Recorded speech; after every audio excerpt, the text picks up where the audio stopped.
Interlink Foundation secara resmi memperkenalkan sebuah sistem baru bernama Transaction Backed Digital Assets Protocol. Sistem ini dirancang untuk menghubungkan aktivitas bisnis di dunia nyata dengan aset digital di blockchain. Dengan pendekatan ini, nilai aset digital tidak hanya berasal dari spekulasi trading di pasar, tetapi juga dari transaksi ekonomi nyata yang benar-benar terjadi di dunia bisnis.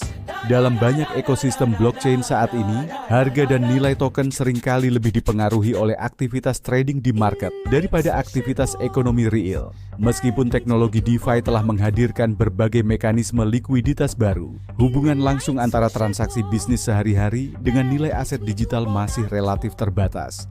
Melalui protokol baru ini, bisnis yang bergabung dalam ekosistem Interlink nantinya dapat menjadikan aktivitas bisnis mereka sebagai representasi aset digital di blockchain.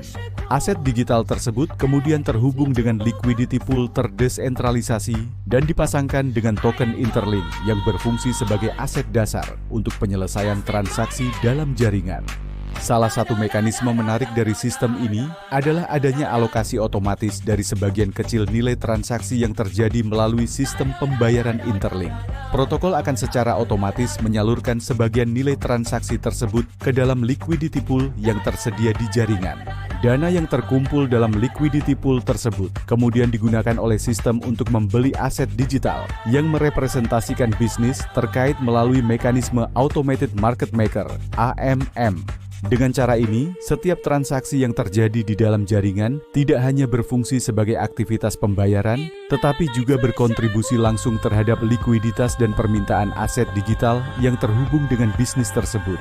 Melalui mekanisme ini, setiap peningkatan aktivitas ekonomi di dalam ekosistem Interlink akan memperkuat fondasi nilai dari aset digital yang ada di jaringan.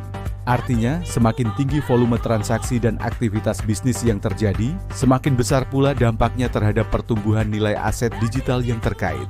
Pendekatan ini membuka model ekonomi baru, di mana nilai aset digital berasal dari aktivitas bisnis nyata, bukan hanya dari dinamika spekulasi pasar. Dengan menjadikan token Interlink sebagai aset dasar dalam sistem ini, pembayaran, likuiditas, dan aktivitas bisnis dapat terhubung dalam satu arsitektur ekonomi blockchain yang terintegrasi. Penjelasan lebih rinci mengenai mekanisme Transaction Backed Digital Assets Protocol akan disampaikan secara lengkap dalam Foundation White Paper yang akan segera dirilis oleh Interlink Foundation. Terima kasih, dan sampai jumpa di update terbaru.